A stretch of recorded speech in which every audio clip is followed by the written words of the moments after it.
La Cábala, surgida hacia finales del siglo XII, es conocida como una disciplina y escuela de pensamiento esotérico relacionada con el judaísmo y que utiliza varios métodos para analizar sentidos recónditos de la Torá judía. El camino de la Cábala o Kabbalah es un proceso que se desarrolla a lo largo de toda la vida y que implica un alto crecimiento personal. Pero ¿en qué sentido la Cábala es una vía de plena realización espiritual? ¿Qué se entiende por el árbol de la vida según las enseñanzas de la Cábala? ¿Cuáles son sus 32 senderos secretos? ¿Qué es exactamente una dimensión según sus postulados? ¿Qué secretos revela la Cábala? ¿Qué se entiende por sabiduría oculta? ¿Es la Cábala una potente herramienta de transformación y crecimiento personal? Para responder a estas y otras cuestiones tenemos con nosotros a don Mario Javier Sabán. Bueno, en primer lugar, lo de erudito yo te lo agradezco mucho. Lo que pasa es que en Cábala no existe ningún erudito, dado de que es un conocimiento infinito. Nos encontramos frente a un conocimiento infinito y cada vez que avanzamos nos sentimos cada vez mucho más pequeños, con lo cual por supuesto es muy gentil de tu parte, pero en la Cábala lo que sucede es que cada vez somos menos eruditos. Es una cosa misteriosa. Lo que sucede es una paradoja. Vamos avanzando y los niveles de humildad aparecen solos, porque frente al conocimiento infinito uno queda totalmente reducido a un tamaño muy mínimo. ¿Qué quieres decir cuando apuntas que la Cábala es polisémica? Cuando estamos hablando de polisémica, estamos hablando de que en verdad cuando uno entra en la Cábala, si entra realmente y profundiza, entró en el conocimiento completo, entró en el conocimiento total. Tanto es así que fíjate que hay cabalistas que profundizaron en la Edad Media sobre astrología y astronomía, cabalistas que entraron con el tema del infinito en matemática, cabalistas que por la alquimia, de alguna forma, en la época del siglo XVI y XVII, sobre todo con el tema del golem de Praga, entraron en química. Cuando tú entras en la Cábala, lo primero que tienes que pensar es que es una sabiduría antigua y que no es una disciplina en cuanto a las disciplinas que nosotros conocemos hoy. Es decir, nuestras disciplinas actuales son todas están todas cortadas de alguna forma, están todas no relacionadas. La Cábala, al ser una sabiduría antigua, relaciona el conjunto de la totalidad, tanto del universo como del individuo, y por ese motivo hay como dos grandes secretos dentro de la Cábala, lo que nosotros llamamos el Masé Bereishit y el Masé Merkabah. Cuando nosotros decimos que la Cábala nace en algún siglo, en verdad no es que mentimos, pero mentimos, porque nadie sabe exactamente desde cuándo viene la Cábala. Cuando uno hace un análisis de las obras reveladas de la Cábala, se sitúa en la España medieval, como tú bien dijiste, siglo XII, siglo XI, en Girona, en Soria, que había un centro de la Cábala muy importante, en Segovia, en Ávila, siglo XII-XIII. Pero esas son las obras reveladas. Las obras ocultas, o cuando se escribieron, los cabalistas las sitúan entre el siglo I y II, cercanas a la época de Jesús. Si nos vamos para atrás, hay elementos babilónicos dentro de la Cábala y también egipcios, con lo cual ya ahí nos estaríamos remontando al 10, 12, 13 a.C. Por lo tanto, llega un momento que cuando uno está explicando la Cábala, la verdad que no es consciente de qué nivel de antigüedad está transmitiendo. Es decir, cuándo se gestó el núcleo de este conocimiento. Por lo tanto, yo diría, desde un punto de vista histórico, nosotros nos perdemos en el análisis, no sabemos bien ya nuestros conocimientos desde qué siglos. Se podría, para mí, definir que la Cábala es la gnosis judía, el centro duro del conocimiento judío en el sentido más esotérico del término, no en el esoterismo conocido en Barcelona, mezclado con el tarot o el espiritismo inglés, no con esto, sino desde el punto de vista del núcleo profundo y secreto que tiene una tradición que se cuida para que se pueda preservar. Este es el motivo. Digamos, hay dos cuestiones por las cuales quedó secreta. Primero, quedó secreta por su complejidad, dada de que explicar la complejidad de la Cábala hace que se vuelva secreta, porque claro, si el otro no la entiende, esto se volvió secreto automáticamente. Y también la cuestión de preservar un tipo de conocimiento que no era para todos, en el sentido de que por más que tú estés comunicándolo, tenía que ser como protegido. Ahora, yo creo que hay un punto para mí central dentro del tema de la Cábala, o dos o tres puntos, que son los tres grandes obras que aparecieron, sí, reveladas, vuelvo a reiterar, en la España medieval, aunque hay autores que las sitúan entre el 1 y el 5 de nuestra era, en cuanto a que fueron escritas, que es el Sefer Yetzirah, el Bajir y el Zohar. Las tres obras magnas de la Cábala, casi todos los estudiosos de los misterios judíos se basan en estas tres grandes obras. Hay obras todavía más ocultas que estas tres, como el Sefer Raziel, ¿no? Pero bueno, estamos hablando de algo todavía mucho más cerrado. Pero de estas tres obras, de Sefer HaBahir, el libro del Bahir, el Yetzirah, Bahir y Yetzirah, fíjate que se sitúa la primera revelación de estas obras en el año 1176 en Gerona. Y el Zohar entre Segovia y Guadalajara a finales del siglo XIII. Moshe Idel, el gran investigador de la Universidad Hebrea de Jerusalén, sitúa el Zohar escrito entre 1270 y 1290 entre Segovia y Ávila. Y no queda claro si fue Moshe de León como solo autor o si fueron varios los escritores o un conjunto de escritores. Parece que la tamaña obra, que es el Zohar, que es tan larga, indudablemente tuvo que tener un conocimiento de varios, de un grupo secreto. Por eso muchos lo reclaman en Segovia y muchos lo reclaman en Ávila. Es posible que lo que pudo haber pasado es que el grupo haya comenzado en Segovia y Moisés de León haya terminado la obra en Ávila. Por lo tanto, las tres grandes obras nacieron en Sefarad, en la España medieval, tanto Yetzirah, el Bahir y el Zohar. A partir de aquí ya tenemos el mapa del árbol de la vida dentro de estas obras. Ya aparece bien estructurado el mapa del árbol de la vida. El estudio de la Cábala se refiere a ese análisis de tres interrogantes fundamentales, como son ¿por qué nací?, ¿qué sentido tiene mi vida? Y ¿por qué moriré? O sea que gracias a la Cábala podemos llegar a entender cuál es nuestra misión individual en este mundo. Así hay que entenderlo, doctor Saban, Mario. ¿Por qué nací? ¿Qué sentido tiene mi vida? ¿Y por qué moriré? Mira, estas preguntas las ha realizado Víctor Frankl, el sobreviviente del Holocausto, que es el creador de la logoterapia. Lo que pasa es que hay una diferencia entre la logoterapia y la Cábala en este punto, y es que la Cábala entiende que cuando uno entiende el sistema de cómo funciona el universo, uno entiende la misión que tiene uno en la existencia.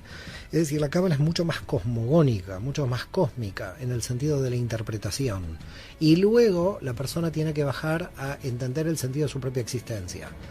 En la psicología clásica y en la logoterapia, el individuo quiere buscar su misión solamente de acuerdo a su misión. Y esto es muy imposible. Para la Cábala la misión de una persona es un rompecabezas dentro de un puzzle general cósmico. Que si no se entiende la estructura cósmica de la realidad, no entiendes dentro del puzzle dónde estás tú, dónde tu energía tiene que estar diseñada. Es decir, tu energía no está diseñada solamente por tu desarrollo personal, porque eso es muy egoico. Te puedes poner medallas toda la vida y después terminas en el cementerio y todos estamos imprescindibles en el cementerio. Pero la cuestión no es esa. La cuestión es saber cósmicamente cómo esto funciona y si tu energía, qué sentido tiene a nivel del cosmos, a nivel general. Es decir, nosotros decimos dentro de la Cábala que lo que nosotros llamamos psicología es cosmogonía dentro de la mente. Es decir, las fuerzas cosmogónicas que operan en la realidad, las fuerzas cosmogónicas generales que operan en todo el cosmos. El que más se acercó ahí desde la psicología fue Jung, con los arquetipos del inconsciente colectivo.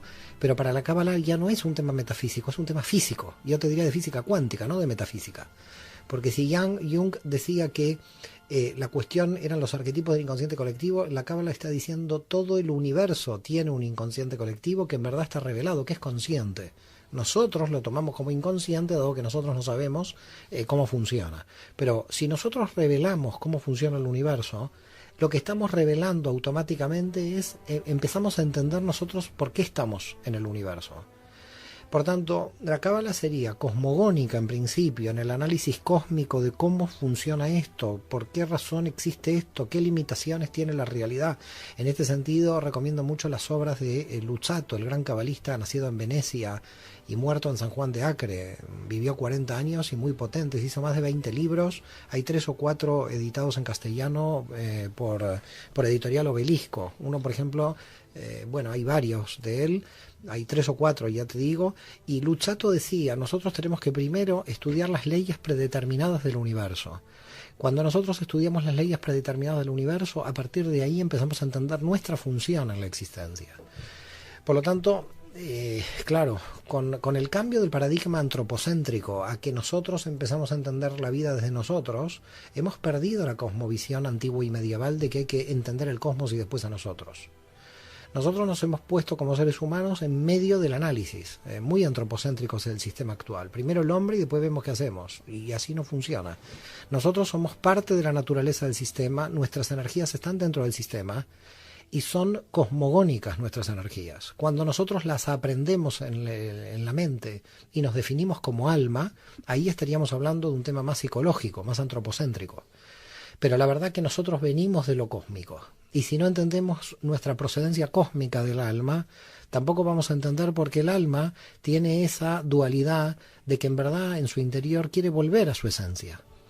Volver a su esencia es que el alma no entiende bien el funcionamiento de la materia. Estamos un poco atrapados dentro de la materia. Se me hace a mí particularmente muy extraño llegar a pensar en el cosmos, por ejemplo, en esa cosmogonía que tú vienes a decir, si no tengo ningún tipo de fundamento humano o espiritual. Mira, en mis adentros. Totalmente de acuerdo. Nosotros a partir de la conciencia tenemos una evolución que no tenemos forma de frenar esta evolución. Por supuesto en la historia tenemos muchas involuciones, pero la conciencia siempre tiende a expandirse más, a querer más, a ser más consciente. Digamos, nosotros en Cábala decimos que la conciencia, en el momento que de alguna manera se revela, tiende a su propia autoconciencia. La preservación de la persona en la materia es para que la conciencia se siga expandiendo. Es decir, el miedo del ser humano a la muerte viene dado solamente porque la conciencia lo que quiere es seguir expandiéndose. Pero hay un punto que nosotros lo tenemos muy claro dentro de la Cábala, que cuando la conciencia llega a un nivel de expansión muy grande, no se puede entender la propia alma sin entender el sistema general. Por supuesto, yo estoy de acuerdo contigo que la persona en principio empieza a pensar en su vacío existencial. ¿Para qué vivo? ¿Por qué vivo? Estas son las primeras preguntas. Si es que muchos se la hacen. La gran mayoría no se la hacen, y también estoy de acuerdo contigo. Y nosotros en la Cábala decimos, al que no se hace estas preguntas no hay que hacérselas. No hay que hacerle las preguntas, porque cada uno es feliz en el nivel en que se encuentra. Por lo tanto, la Cábala no puede despertar a alguien del nivel en que está. Es decir, si alguien está mirando el Barça-Madrid con, bueno, no sé, no quiero poner Barça-Madrid, porque sé que el otro día agregaste otro equipo, no quiero meterme en estos problemas de fútbol, ¿no? Pero si una persona está feliz en el nivel en que se encuentra y nunca se preguntó el sentido de su existencia, lo tienes que dejar muy tranquilo, déjalo ahí y no lo muevas. Claro. La persona que se pregunta el sentido de su existencia es que ya se ha movido sola. Quiere decir que los que llegan al camino espiritual llegan por sí mismos. Nadie los trae al camino espiritual, llegan por sí mismos. ¿Qué quiere decir por sí mismos? Dicen los textos de la Cábala, el que entiende, entiende por su propio entendimiento. Si tú quieres entender, te pones ahí a intentar entender. A partir de aquí, ¿qué hacemos? Claro, que a partir de aquí se dividen en dos grupos. Los que no van a avanzar, hipotética o transitoriamente, porque dentro de 5 años no sabes qué crisis existencial le puede aparecer a ese grupo que no quiere avanzar. Y luego los que están avanzando, que los que están avanzando, estamos avanzando a cuestas, en la oscuridad, luces en la oscuridad. Me encanta este programa, porque en verdad es muy oscuro el camino del avance, y además también tiene otra característica que mejor hay que explicar a la gente, para que no se asuste, es muy solitario. El camino del avance es muy solitario, dado que la Kabbalah rompe todas las dependencias con el exterior, porque tiene un concepto que es la ruptura de la idolatría. Es decir, yo no puedo creer que el rabino me va a decir a mí lo que tengo que hacer, ni el párroco lo que tengo que hacer, ni el imán de la mezquita lo que tengo que hacer, ni nadie. Claro, entonces te deja tal nivel de autonomía, decir, ¿y ahora qué hago yo solo?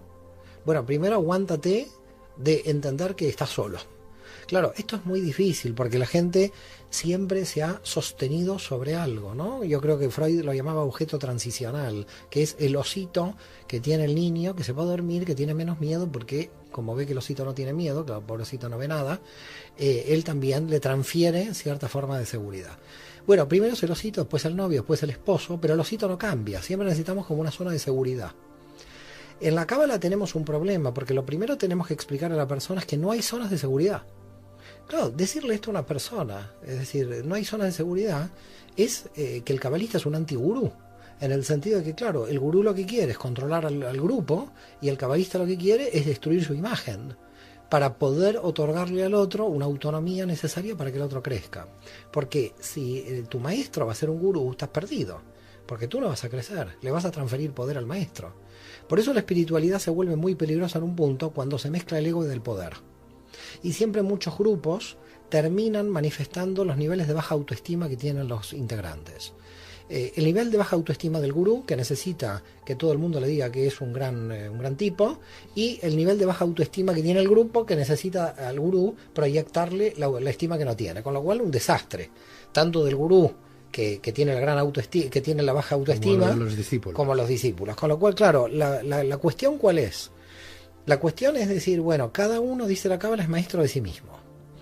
A partir de aquí ya le tienes que ayudar a decir, bueno, estás solo, no es aguántatela, pero trata de ver cómo vas a hacer este camino solo. Quizás es un camino que tú no puedas hacer, quizás siempre necesites cogerte a algún objeto y ser un idólatra, que tampoco es negativo. La gente se coge a algún objeto dentro de la materia o algún sujeto. Pero el camino de la Cábala es duro, porque el camino de la Cábala es como de la madurez total. No tienes dónde asirte, sería en términos de castellano. Claro, la Cábala empieza, mira, el mundo gira. Quiere decir que ya dentro de una hora, cuando termine esta entrevista, no vamos a estar en el mismo lugar. Luego, la Tierra gira alrededor del Sol. Cuando termine esto, estamos. Y luego, el universo se expande 70 kilómetros por segundo, lo cual ya ni el sistema solar está en el mismo lugar. Claro, si no hay lugar, porque no hay lugar, el único lugar es quién es uno. Entonces esto se vuelve muy complejo, porque el lugar lo hace la construcción de la persona. No es la persona que se sitúa en un lugar de seguridad, dado que no existe lugar de seguridad ninguno. Claro, el que cambia no eres tú, no es el mundo, eres tú el que cambias. Con lo cual, claro, esta destrucción de todas las proyecciones del yo hacia el exterior, es decir, porque lo que le estás haciendo al individuo, esto es un trabajo que se hace, un trabajo que es un tema, a veces 1 año, 2 años, 3 años. Y la gente que va llegando, digamos, a este nivel, lo que tú vas sintiendo es que se va sintiendo mucho más libre, a pesar de esa radical soledad que tiene, mucho más tranquila, y sobre todo porque matan el ego, o yo no diría matan el ego, sino canalizan el ego, esta sería la forma correcta de decirlo en la Cábala, canalizan el ego o canalizan el yo, de modo de que también una aceptación de la muerte física mucho más importante, dado de que se entiende que del otro lado de la materia hay energía.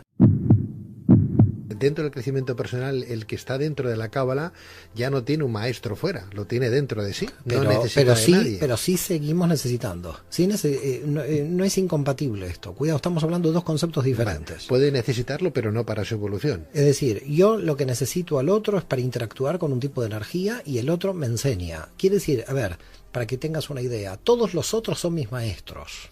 Pero si yo a uno lo designo un maestro, ahí estoy cometiendo una idolatría, en el sentido de que yo le estoy transfiriendo poder a una persona. Pero si tú me enseñas algo a mí ahora, yo, fíjate que en la Cábala decimos, si una persona te enseña la letra Aleph, que es la primera del alfabeto hebreo, tú le tienes que denominar a esta persona maestro. Tú me enseñaste, no sé, cómo se arreglan las gafas, algo así, para mí eres un maestro aquí. Con lo cual, en verdad, todos son maestros, con lo cual no es que no aprendo de nadie, estoy al revés en la Cábala, estoy aprendiendo de todos. Pero si los pongo a todos en un nivel de igualdad, aprendiendo de todos, yo no aprendo de alguien en especial. Porque si aprendo de alguien en especial, estoy divinizando algo dentro de la realidad. Cuidado, esto es diferente. El árbol de la vida en sí y sus 32 senderos para esa evolución personal, ¿cómo se entienden? ¿Qué representan? ¿Qué vienen a decir? Bueno, en principio tenemos que hacer 2 análisis. Hay un árbol de la vida que es el árbol de la vida del cosmos, el cosmogónico, que es lo que nosotros llamamos en hebreo, claro, voy a decir la palabra en hebreo, la gente quizás se va a asustar, se llama Ishtalkelut. Ishtalkelut quiere decir concatenación de los universos. Voy a tratar de explicar, en primer lugar, que en la Cábala hay 5 universos que están concatenados, de los cuales 2 son muy difíciles de explicar porque son sutiles, están dentro de la eternidad, y 3 que nosotros podemos captar en una forma clara, en una forma real. Estos 5 universos, que comienzan en los más sutiles, yo lo que voy a hacer es una explicación inversa. Voy a empezar de los más densos, porque claro, si estamos aquí en la materia, mejor explicar el más denso y después ir subiendo. El primer universo más denso, que es el universo de la acción, nosotros lo llamamos en hebreo el universo de Asía. El universo de Asía, el universo de la acción, es el universo de la materia pura, de los instintos. Tengo ganas de comer, como. Punto. Sería lo que podríamos llamar el universo de las necesidades. Ahí podríamos, el impulso sexual de la procreación, el comer, todo lo que ahí nosotros estamos totalmente de acuerdo con los animales. ¿Okay? Es decir, ahí todas las cuestiones pulsionales y también la materia, esta mesa estaría dentro del universo de Asia. Este universo es muy claro y muy simple de entender, porque además es el más bajo, por eso es el más claro de entender. Luego, oculto detrás de este universo, está lo que nosotros llamaríamos el universo de la conciencia, el universo psíquico, que nosotros lo denominamos universo de Yetzirah, el universo de la formación. En el universo de la formación nosotros tenemos ahí ya la conciencia de estar revelando algo. Ya no somos materia y ahí está el corazón y la mente. Ya estamos nosotros como individuos creciendo más allá de lo animal. ¿Okay? Es decir, si el universo de Asia era el universo material animal, el universo de Yetzirah es el universo de la conciencia, el universo de la psique, el universo de la mente. Pero cuando hablamos de mente en Cábala hablamos de mente y corazón, así que cuidado, pensamientos y emociones. Luego, en un nivel superior, está el universo de Briah. El universo de Briah es un poco más difícil de explicar, dado que está más alto que nosotros, y es cuando se creó el espacio-tiempo en el Big Bang. Es decir, que ya ahora no pasamos a un universo cercano al nuestro, o de conciencia, sino que ya estaríamos hablando del universo en su totalidad. Cuando se crea el tiempo y el espacio, ahí aparece el universo de Briah. Briah quiere decir, viene de Bereshit, es el universo de la creación. Así que ya tenemos Asia, la materia, Yetzirah, la formación o el universo psíquico, y arriba de todo el universo de Briah. Del otro lado, el universo que hay, antes del punto del estallido universal, antes de lo que nosotros llamamos en Cábala el Tzimtzum, sí, nosotros tenemos lo que se llama el universo de Atzilut. ¿Qué es el universo de Atzilut? El universo de Atzilut es lo que nosotros llamamos la eternidad, está dentro del infinito. Y en el universo de Atzilut nos encontramos que lo llamamos el universo de la emanación. ¿Por qué de la emanación? Porque ahí podemos ver las 10 luces primordiales o las 10 energías primordiales que van a dar lugar luego dentro de Briah en el espacio-tiempo a la Sefirot. Pero que ahí no son Sefirot. Vamos a explicar por qué motivo no son dimensiones. Sefirot son dimensiones, para el público vamos a explicar que Sefirá es una dimensión, porque para que exista una dimensión tiene que existir tiempo y espacio.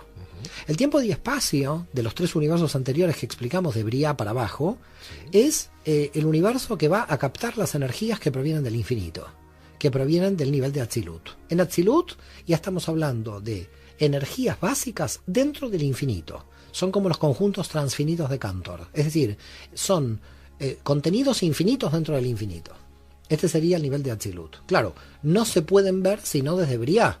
Porque ¿quién los ve? Solamente lo ve el Ein Sof, lo ve el infinito en su autoconciencia, en su propia autoconciencia. No lo ve nadie de afuera porque no hay tiempo ni espacio.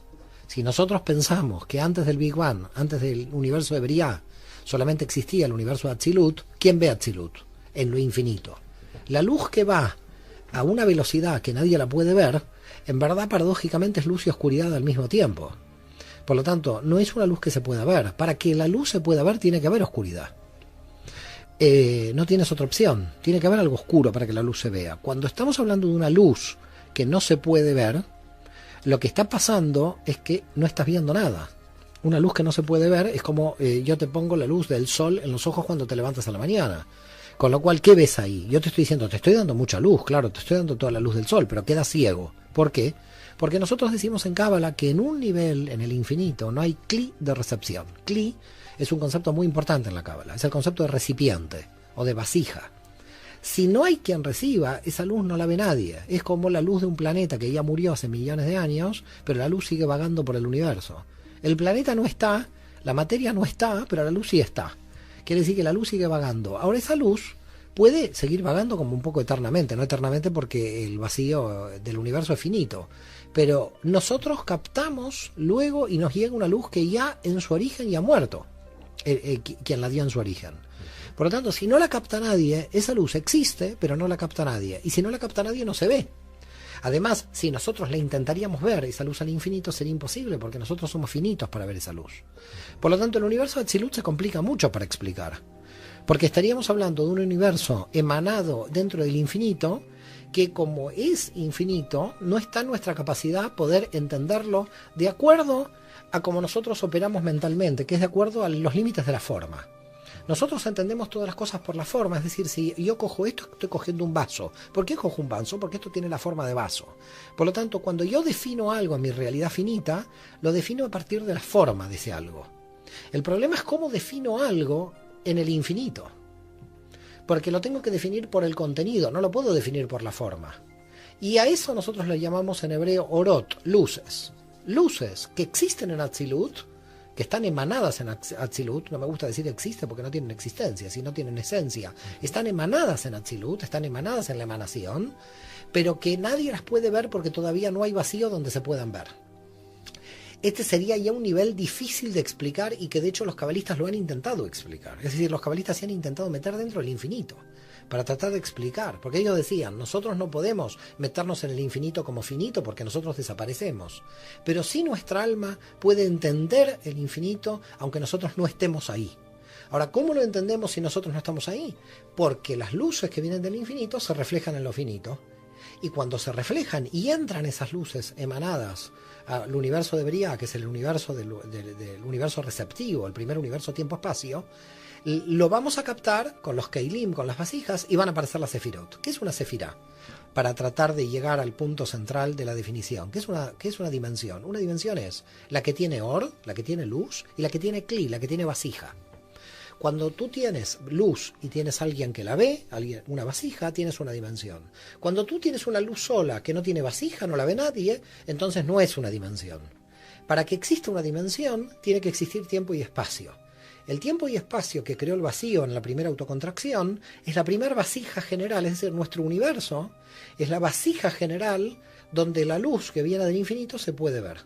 Así que el ADN del infinito lo podemos ver en lo finito, porque lo vemos de alguna forma como una especie de fractales, como una especie de holograma. Entonces, todo lo que hay aquí ya está en el infinito. Ahora, ¿qué quiere decir ya está? Hay un problema también con el tiempo, porque nosotros tenemos fue, es y será. Porque nosotros tenemos tiempo, pero en el infinito no existe el tiempo. Por lo tanto, tenemos un problema también para descifrar qué hay en el infinito, porque en el infinito, como hay eternidad, la información está encriptada, tanto la del pasado, la del presente, como la del futuro. Quiere decir que la del futuro ya está.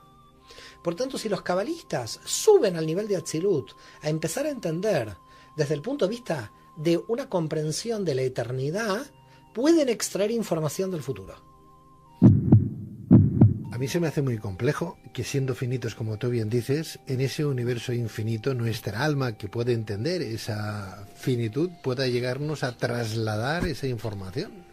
¿Cómo concibe el hombre esa sabiduría? ¿Cómo la interpreta? Se le debe de escapar. A ver, el tema es el siguiente. Hay, primero que todo, nosotros tenemos un concepto muy importante en la Cábala que es Imun. I-M-U-N, pero claro, en hebreo se escribe diferente, pero bueno, así se dice en castellano. I-M-U-N, entrenamiento. Nosotros siempre tenemos que entrenar. Quiere decir que yo no me puedo ir a hacer una maratón no sé dónde si yo no puedo ni caminar. Por lo tanto, tengo que entrenar. En el mundo espiritual pasa exactamente lo mismo. Hay una cuestión de entrenamiento. Cuando tu mente se entrena a romper las formas, porque el primer trabajo, ¿cuáles son? Hay varios trabajos, pero por lo menos yo le diría a los que nos están escuchando que en la Cábala hay tres trabajos que no son simples de hacer, no es de un minuto, son trabajos como muy lentos y muy difíciles de hacer. El primer trabajo es dudar de la mente. El primer trabajo es una autocrítica, lo que nosotros llamamos la destrucción de los conceptos. La destrucción de los conceptos, ¿a qué nos lleva? A otros conceptos, claro.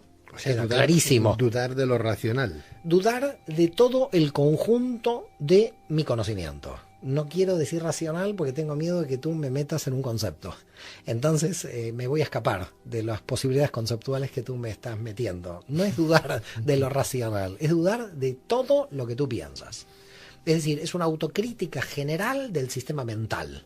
Tú llámalo racional, intuitivo, tú llámalo aquí lo que quieras, a mí no quiero entrar en los conceptos. Toda tu cosmovisión tiene que ser destruida. Claro, toda tu cosmovisión tiene que ser destruida, esto es terrible. Porque además la mente actúa por repetición. La mente actúa como repetición. Tú vas a ser muy parecido a tu padre con tu mujer y tu hijo te va a imitar a ti y vamos, es muy difícil como parar los paradigmas repetitivos y bueno, tenés que llamar a alguien de constelaciones familiares para que te expliquen los líos que hay con respecto a la repetición, que nosotros somos altamente repetitivos. Por eso Abraham Abulafia, uno de los grandes místicos nacido en Zaragoza en el siglo XIII, decía: la fuerza de la rutina es más potente que la fuerza de la materia. Es decir, cuando ya la persona lee La Vanguardia todos los días, a las 8:30, en el mismo café, con el mismo camarero, ¿cómo lo saca de ahí? Imagínate que si tenemos problemas para cambiar de periódico y de camarero, ¿cómo vamos a cambiar de mente? Y lo que está planteando la Cábala es que tenemos que cambiar nuestro diseño en cuanto a lo conceptual. Esto ya es un trabajo, pero no te explico lo que es el trabajo que hay aquí. Es decir, yo creo que nos tenemos que quedar todos en el primer punto. Cuando logramos trabajar terriblemente la destrucción conceptual, que también se trabaja dentro de la Cábala, porque empezamos por ahí, hay que destruir, porque ¿cómo se trabaja esto? Porque claro, hay métodos. Por ejemplo, nosotros tenemos un método de Abulafia que es el desdoblamiento. No, tú tienes que ver tu mente desde otra mente, entonces te desdoblas. Pero al final tú dices, bueno, pero al final mi mente ve mi mente. Entonces no puedo escapar de la mente. Este es el famoso diálogo de Krishnamurti con David Bohm, ¿no? Que no entendía nada David Bohm de cómo se podía... Mario, este es el primer paso, cuidado, cuidado, este es el primer paso. El segundo paso es la simbolización. Es cuando ya entiendes la realidad en un nivel más alto. Ya no vas a los conceptos, conocimiento intuitivo, conocimiento racional, ya no estamos en las palabras. Conocimiento simbólico es, a ver el color del señor Pedro Riva, ¿con qué color vino ahí? A ver cómo está, cómo me está mirando. Yo ya estoy viendo otra cosa, no lo que me estás hablando, lo que me estás hablando también lo oigo, pero en verdad ya empiezo a mirar colores, sabores, números, empiezo a visualizar como un corpus symbolicum la realidad. Y ahí, para la Cábala, estoy en un nivel superior, estoy en Jochma, estoy en la sabiduría. Me estoy yendo de la biná, de lo conceptual, sino que estoy viendo el panorama como un panorama general, mucho más abarcativo.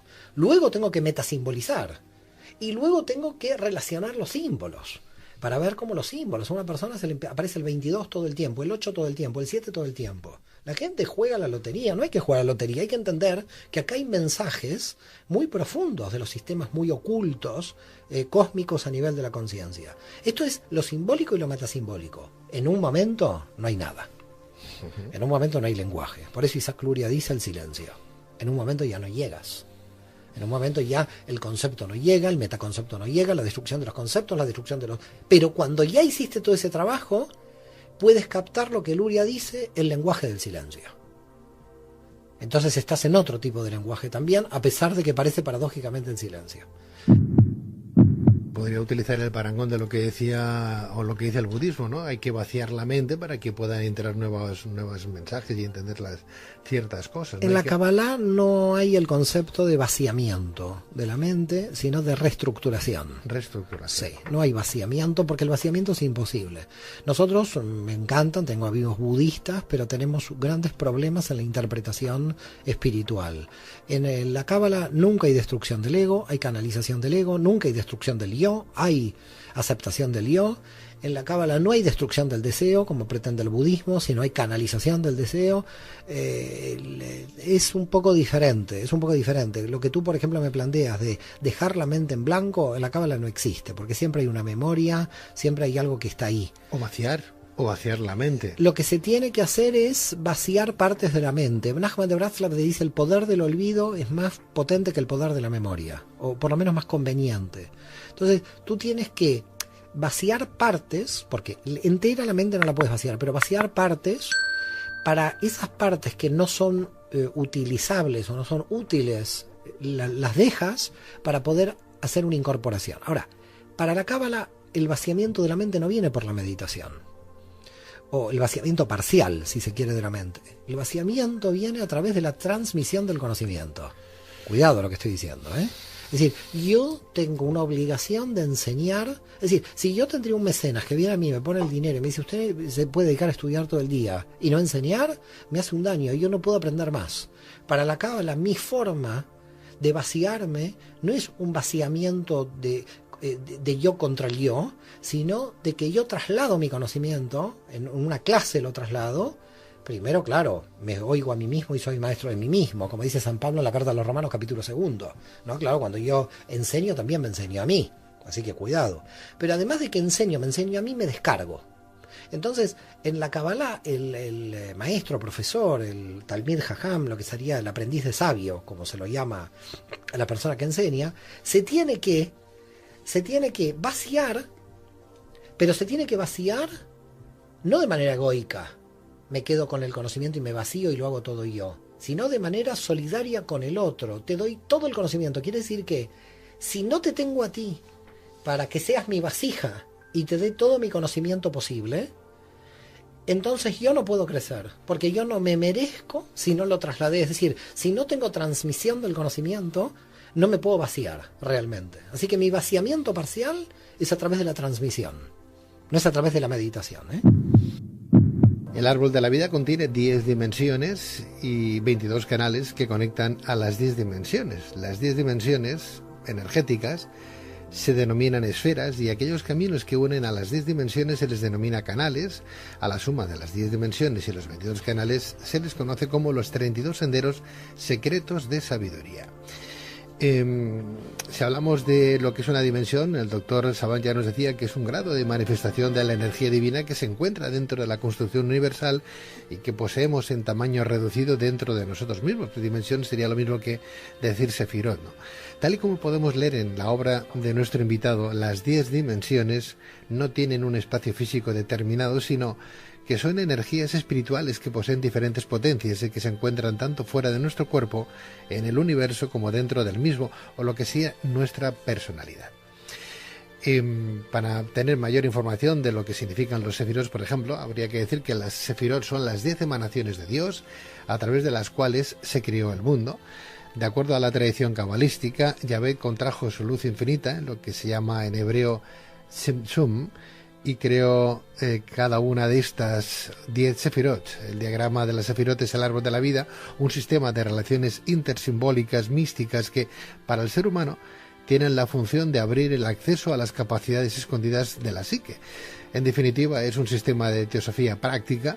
Los círculos representados en el árbol de la vida son las 10 sefirot sagradas y las líneas que los conectan entre sí representan los senderos, cuyo número es el 22. Cada una de las sefirat es una fase de la evolución. La misericordia o Yesed para el cabalista, y más en estos momentos que estamos viviendo, ¿qué significa? Hay dos tipos de misericordia dentro de la Cábala, la que nosotros conocemos dentro del árbol de la vida, pero la que se emana desde el inicio del infinito. Hay una misericordia infinita para que nosotros creamos que tengamos existencia propia. Esa es la primera misericordia, porque la verdad que como no tenemos no tenemos conciencia no tenemos realidad propia, nos hacen pensar que tenemos realidad propia. Por lo tanto, esto es una gran misericordia, pensar que yo existo. Imagínate. Lástima, porque misericordia podría ser un poco como tener sentimientos, ¿no? Versus sentimiento, misericordia. No, también poner límites y tener fortaleza también es tener sentimiento. Los sentimientos en el árbol de la vida tiene 3 dimensiones. Es la misericordia, la fortaleza y la tiferet, la belleza. Ese es lo que nosotros llamamos el centro emocional. Con lo cual, cuando hablamos de sentimientos, dentro del árbol de la vida tenemos que hablar de 3 dimensiones. La dimensión del dar, que es la misericordia. La dimensión de saber recibir, que es la geburá. Que también, cuidado, que uno no siempre tiene que estar dando, también tiene que estar recibiendo. Es un desequilibrio para la Kabbalah, una misericordia al extremo.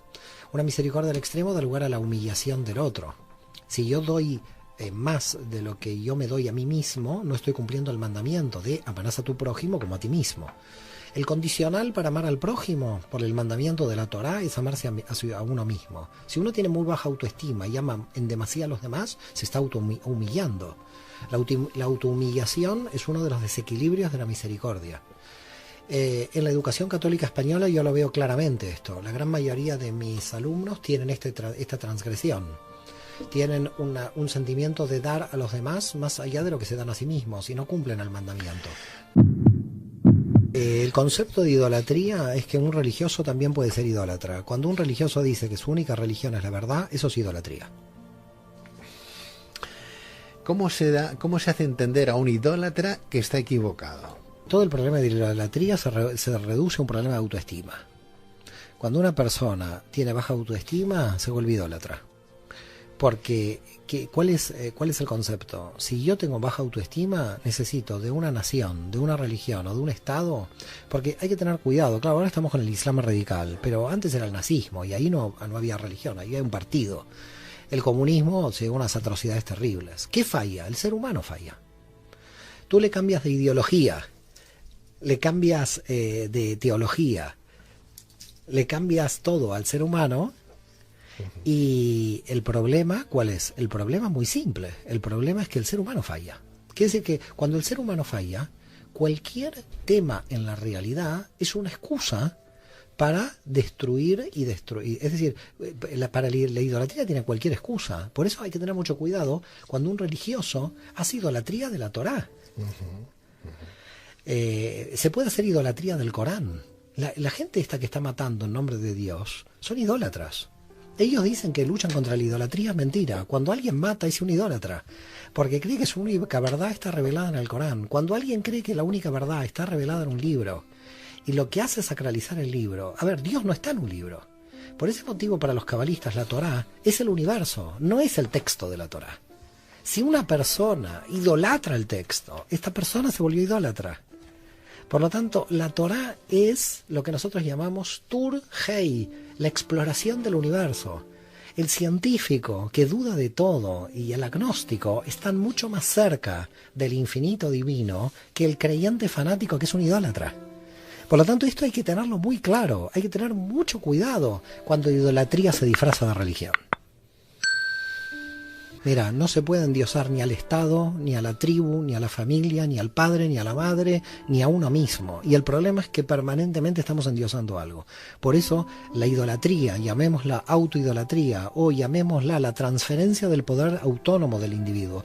La Cábala tiene el poder de liberar al individuo, no de establecer dependencias.